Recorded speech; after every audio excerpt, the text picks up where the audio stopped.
Maingat na nagkasa ng isang operasyon ang PNP San Jose del Monte, Bulacan sa pangunguna ni Police Lieutenant Colonel Edlimar G. Albiar, hepe ng San Jose del Monte Police, kasama ang grupo ni Police Captain Reynaldo Bayan, PCP-4 Commander, at San Jose del Monte PNP Intelligence Division.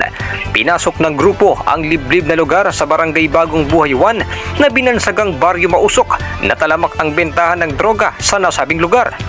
Matapos pabilhan ang target na sospek, agad itong nakatunog at nakatakas. Kinilala ng mga pulis ang sospek na si alias Okong na matagal na umanong target ng mga pulis at matagal na umano ito sa lantarang bentahan ng illegal na droga sa nasabing lugar. Arestado naman ang 4 na drug suspect na kinilala ng mga pulis na sina alias Jeff, alias Win, alias Bin at alias Mitch, habang ang target na suspect ay patuloy na tinutugis ng mga otoridad. Bumisita lang po ako sa sa tito ko po nagtitinda po ako ng mani sa bus. Po ako ngayon, nasama po ako, nadamay po ako. Gumagamit po ako pero hindi po ako nagbenta. May nagpapakuha lang sana po. Nagkaraner lang po para kumita sana. Halagang 100 kita po, ganun. Itong mga suspect na to ay totally mga taga rito rin yung iba hindi naman.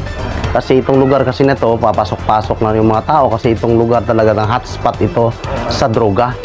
At yung mga tao rito ay pinupuntahan naman ng barangay, lagi namin pinapaalala sa kanila na ang barangay hindi kami nagkulang para ipaalala yung mga bagay naman na hindi dapat nagawin sa buhay. Kami naman ay hindi namin kami nagsawa para puntahan sila at sa yung mga tao may pag-iingat din na mahirap madamay sila at ma-influensyahan yung mga anak nila sa ipagbabawal na gamot.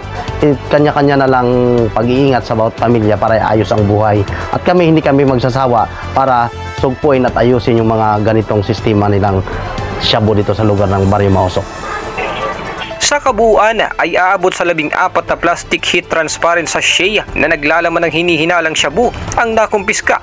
Nasa timbang na aabot sa 70 gramo na nasa street value 476,000 pesos. Na-recover naman ang 500 pesos bill na buy bus money at 1,000 piso na drug money. Sa ngayon ay nasa kustodiya na ng San Jose del Monte PNP ang mga naarestong sospek at haharapin ng mga ito ang kasong may kinalaman sa violation of Article 2, Section 5 and 11 of RA 9165 o Comprehensive Dangerous Drugs Act of 2002. Mula rito sa San Jose del Monte, Bulacan, Warren Reyes, Rumaragasa sa Balita.